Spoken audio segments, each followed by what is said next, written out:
بسم الله الرحمن الرحيم. مرحبا بكم معي. حصتنا لهذا اليوم ستكون للمستوى الرابع ابتدائي. كما ترون المقرر الجديد بين أيدينا لهذه الحصة. إذن نقول بسم الله. لن أنجز الصفحات الأولى مباشرة، سوف نبدأ من الصفحة رقم 14.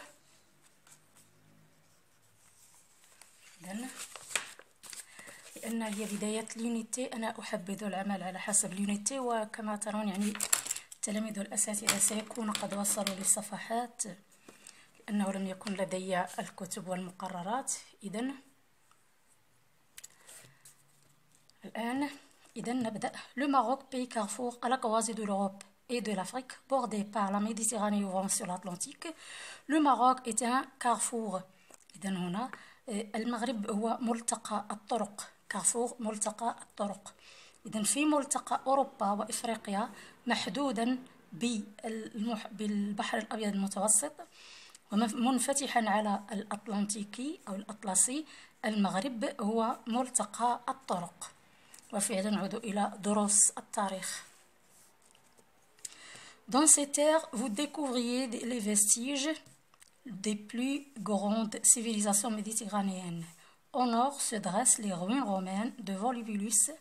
À Rabat, ce sont certains morceaux d'architecture qui témoignent de l'ancienne présence française. نقف هنا لنشرح. إذن في هذه الأراضي سوف تكتشفون des vestiges، هما التراس، هما آثار الحضارات الكبرى للبحر الأبيض المتوسط.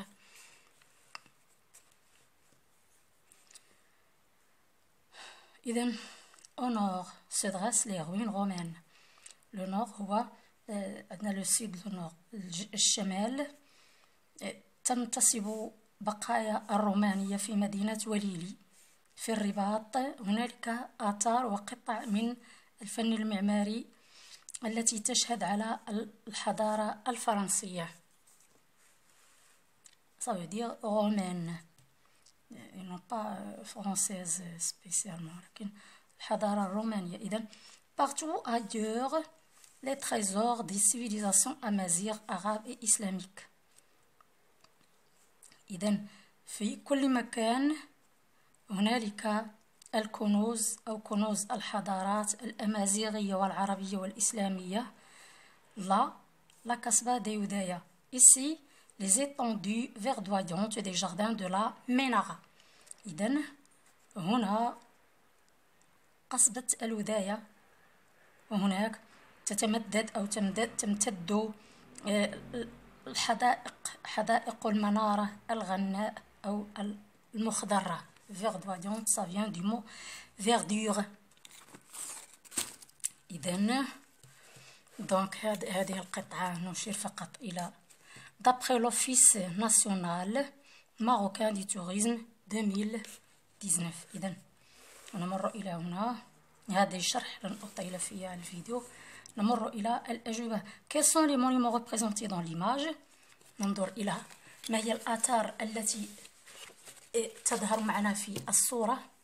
ننظر إلى هذه الآثار. إذن هنا صومعة حسان، وهذه الكتبية في مراكش. Quel est le titre du texte؟ Le titre c'est Maroc, pays carrefour. عنوان القطعة تجدونه أعلاه.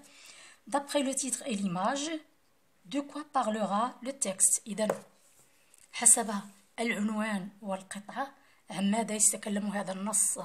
سوف يتكلم عن المغرب، بلاد أو ملتقى الحضارات. إذن je comprends de quel pays parle le texte. De quel pays parle le texte? Le pays qu'il parle, c'est bien le texte parle du pays du Maroc. Bien le texte parle du Maroc. Sur quel continent se trouve-t-il? Il se trouve sur le continent d'Afrique. Où se trouvent les ruines de Volubulus? Les ruines de Volubulus se trouvent au nord. À quelle civilisation appartient-elle? à la civilisation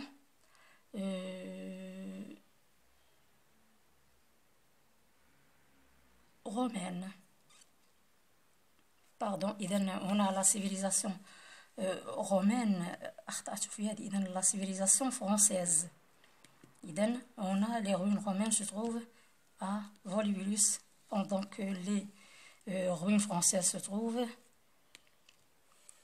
à Rabat. إذا هنا فقط لأقوم بأنني أخطأت في تقديرها. إذا à quelle civilisation appartient-elle? À la civilisation romaine. Cite les monuments de la civilisation marocaine. Les monuments de la civilisation marocaine sont كذا كذا كذا. إذا سوف نجيب على ذلك. Que signifie alors l'expression le Maroc est un carrefour? إذا الجواب هذا رقم 6 نجده مباشرة هنا. هذا هو جوابه. À la croisée de l'Europe et de l'Afrique, bordée par la Méditerranée et ouvrant sur l'Atlantique, le Maroc est un carrefour. إذا je réagis. Cite les monuments historiques que tu connais. مثل الخامس. نفس السؤال. Il faut entretenir les monuments historiques. Pourquoi à ton avis? إذا هنا ما هي الآثارات التي تعرفها أو المعالم الحضارية التي تعرفها؟ وهنالك السؤال رقم 2 قال يجب ترميم الآثارات التاريخية. لماذا؟ إذا أظن أن هذه كانت وافية بالغرض. والآن المفاجأة، سوف أقدم لكم التحضير. فبالنسبة للناس اللي غيبقوا معنا حتى لهاد الدقائق سوف يتمتعون بالتحضير، ومن غادرنا فاللوم عليه. إذن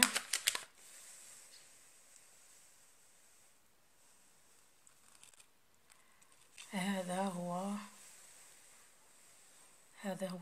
التحضير. تحضير هذه القطعة قمت بإنجازها خصيصا لمساعدة التلاميذ على ذلك.